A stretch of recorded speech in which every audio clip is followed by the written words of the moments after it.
Sitting எம்எல்ஏக்கள்ல 12 பேருக்கு seat கிடையாது. திமுக நிபந்தனையால அலறுகிறதா காங்கிரஸ்? இது பற்றி விரிவாக பார்க்கலாம் இந்த தொகுப்பில்.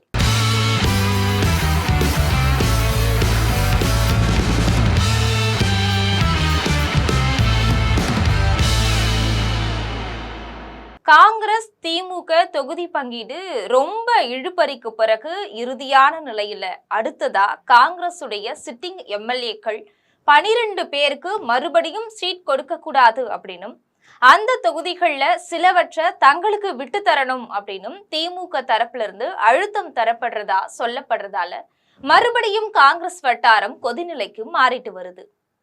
காங்கிரஸ்ல இப்போ எம்எல்ஏக்களாக இருக்கக்கூடிய 17 பேரும் மறுபடியும் தங்களுக்கு வாய்ப்பு கிடைக்கும் அப்படின்னு காத்துட்டு இருக்கிறாங்க. இந்த நிலையில தான் அவங்கள 12 பேருக்கு மறுபடியும் சீட் கிடைக்கிறதுல திமுக செக் வச்சிருக்கிறதா சொல்லப்படுது. இது பற்றி அறிவாலய வட்டாரத்திலிருந்து நம்ம கிட்ட பேசினவங்க திமுக மற்றும் கூட்டணி கட்சி எம்எல்ஏக்களுடைய செயல்பாடுகள் குறித்து பெண் நிறுவனம், முதல்வர் மற்றும் உதயநிதி பிரத்யேக வியூக குழுக்கள், உளவுத்துறை அப்படின்னு 3 தரப்பிலிருந்தும் எடுக்கப்பட்ட சர்வேவின் படி காங்கிரஸ் எம்எல்ஏக்கள்ல சிலர் மேல திருப்தியான தகவல் கிடையாது. வேளச்சேரி அசன் மௌலானா, சிவகாசி அசோகன், வைகுண்டம் ஊர்வசி அமிர்தராஜ் தொகுதிகள்ல கடுமையான அதிருப்தி நிலவுது. அதனால இந்த தொகுதிகளை இந்த முறை திமுகவே எடுத்துக்கிறது அப்படின்னு முடிவு செய்யப்பட்டிருக்கு.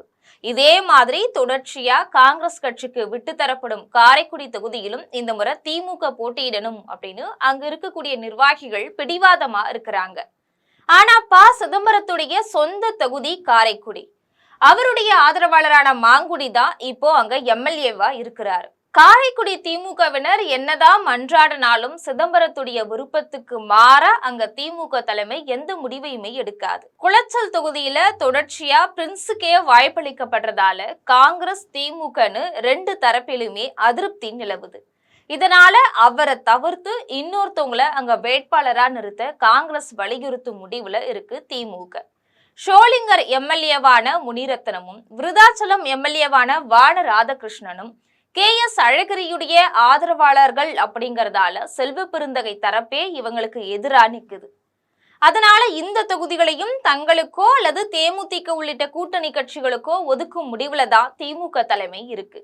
இதே மாதிரி பொன்னேரி துரை சந்திரசேகர், விளவங்கோடு தாரகை கத்பட்டுக்கு எதிராகவும் காங்கிரசுக்கு உள்ளேயே புகைச்சல் இருக்கு. இவங்களையும் மாற்றிவிடும்படி காங்கிரசுக்கு அறிவுறுத்தப்பட்டிருக்கு. கடந்த 2 முறையாக காங்கிரஸ் வசம் இருக்கக்கூடிய நீலகிரி தொகுதியிலும் இந்த முறை திமுக போட்டியிடணும் அப்படின்னு அங்க இருக்கக்கூடிய நிர்வாகிகள் விரும்புறாங்க. பெரும்புதூர்ல செல்வ பெருந்தகைக்கு எதிராகவும் அதிருப்தி நிலவுது. அவருக்கு மறுபடியும் சீட் கொடுக்க கூடாது அப்படின்னு திமுக நிர்வாகிகள் முதல்வர் கிட்ட நேரடியாகவே கோரிக்கை வச்சிருக்கிறாங்க. அவரும் இந்த முறை அங்க போட்டியிடும் மனநிலையில கிடையாது. கிள்ளியூர் ராஜேஷ்குமார் திமுகவை சங்கடப்படுத்தும் விதமாக பேசிட்டு வர்றதால அவரையும் மாற்ற சொல்லும் முடிவுல இருக்குது எங்களுடைய தலைமை அப்படின்னு சொல்றாங்க. இது பற்றி திமுக அமைப்பு செயலாளர் RS பாரதி கிட்ட கேட்ட போது, நாங்க எந்த சர்வேவுமே எடுக்கல, காங்கிரஸ்ல யாருக்கு சீட் கொடுக்கணும் அப்படிங்கறத அந்த கட்சி தலைமை தான் முடிவு செய்யும் அப்படின்னு சொல்லியிருக்கிறார். இது போன்ற அரசியல் பின்னணி செய்திகளை தெரிந்து கொள்ள ஜெம் தொலைக்காட்சியுடன் எப்பொழுதும் தொடர்பில் இருங்கள். நன்றி, வணக்கம்.